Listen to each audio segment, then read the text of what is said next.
I fully respect that a lot of you are on console and that are on control pads specifically. Most people who I migrate to PCs actually still carry over their control pads. And you know what? That's absolutely fine. However, some people try to say that aim assist isn't really a thing and that it's just people who are mouse and keyboard being sweaty and they've got better movement and they've got this and they've got that. Well, I used to play on controller full time back before I got my PC. Granted, it was 10 years ago. But I was interested to see, is it that strong? Because you see the professional scene in Apex Legends especially complain about controllers. So I wanted to see, from a PC player's perspective, is it actually that bad? And the short answer is, yeah. So you know who I am, and if you don't, you probably don't care. But in this video, I'm going to break all this down, and let's just get started straight away. So here's the first clip. Excuse me in my dressing gown. Like, when I discovered this is an accidental find. And what's essentially happened here is that I thought, I'll give it a go. So this is what moving from left to right should look like on a mouse and keyboard. WD strafing. So when you're doing that, it doesn't matter if the dummy's walking in front of me or not, I'm walking left to right. No issues there. Everything's fine. Now let's switch to control pad. Now when I switch to control pad, you'll notice that when I'm moving from left to right, it's actually tracking the dummy. So it's actually moving, instead of just going left to right, like if this is my gun pointed at you, I'm not going like that. It's actually going like that, depending on where the dummy is. That is absolutely bonkers. And that isn't even aiming down sight. Call of Duty's aim assist only really works when you're aiming down sight. Now, it's got a very, very, very mild version of this for controller when you're not aimed down sight, but on the most part, it's okay. This, on the other hand, is absolutely nuts. And yeah, let's just talk about what happens when you actually aim down sight then, since it's already bloody broken when you're not. Like, it's actually changing the direction you're facing. It's not like briefly like locking on or a faint lock like in COD when you aim down sights on COD. This is actually outright moving for you.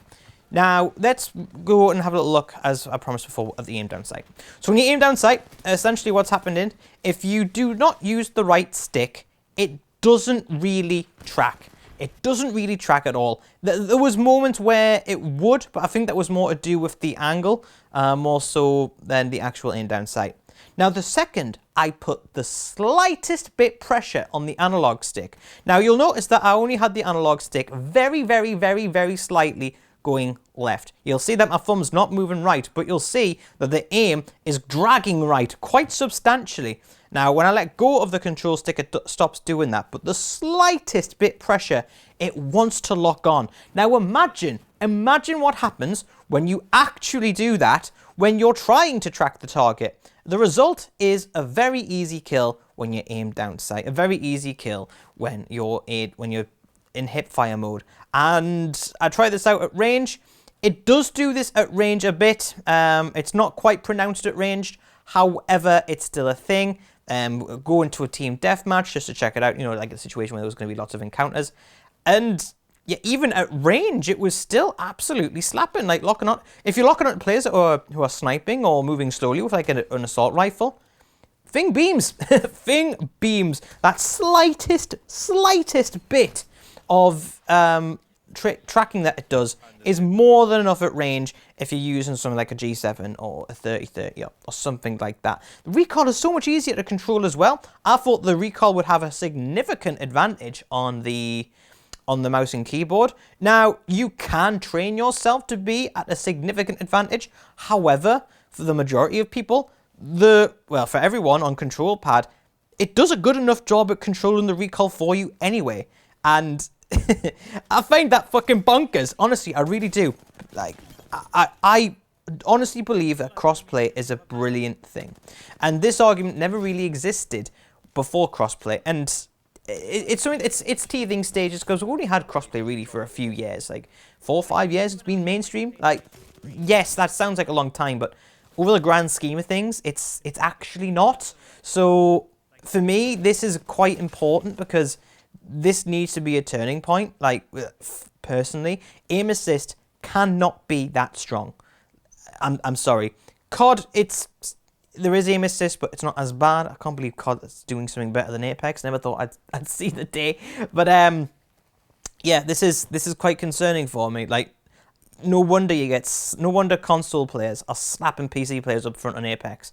The advantage is huge, and you don't realize how big the advantage is when you're someone who can switch between one or the other input. Like, if you can go onto control pad and then quickly jump onto mouse and keyboard, which, by the way, PC lets you hop swap, so you can be playing mouse and keyboard, then just touch your control pad and your controller inputted now. Like, that is huge. And for a game like Apex Legends, where it's competitive and there's a lot going on, I think I'm going to have to start using the control pad from now on, because it is actually that broken. So are there any cons to using the control pad? Yes. One is the movement. The movement isn't quite as crisp, though you still can move quite well if you train yourself. Like, for example, on my control pad, I've got the little back buttons, so I can still do the crouch shot thing while moving left and right, and it's not going to cause any interference with my reloading. It's not going to cause any interference with this, that, or other, which, you know, is very good. One concern I do have with control pad as well is that escaping, again, movement feels worse. So if someone's shooting at me from behind, it feels like it just takes me ages to turn around in 180. Whereas on PC, I could do that movement like flawlessly. Whereas on the sensitivity I am gradually knocking up the sensitivity, but it just felt like even with quite a high sensitivity, it still just feels like it takes ages to turn around and pop your shots off. So there are disadvantages to it, don't get me wrong. However, that is no excuse. The arguments for using a console control pad or a control pad on PC or whatever far exceed the disadvantages. Being able to win your one-on-one gunfights with ease is worth far more than being able to turn around quickly in a fight you're probably not going to win anyway, because you've not got the first shot off and you're at the disadvantage. So what do you guys think in the comment section below? Are you a Connor and Danielle, an Onion, who think that control pads are absolutely fine and they don't need to be nerfed in Apex? Or are you somebody who's more on the PC looking side of things? Well, not PC side of things, so they're all on PC. On the keyboard and mouse side of things, where, what do you think about it? Essentially, do you think that there should be some aim assist? Do you think there should be no aim assist? Do you think the PC should get a little bit aim assist and compensation? What do you guys think? Let me know in the comment section below, because I think this one's going to be a very heated discussion. But if you like this video, make sure you hit that like button below, consider subscribing if you're new here, and I'll see you in the next ShadowsReign A1A YouTube video.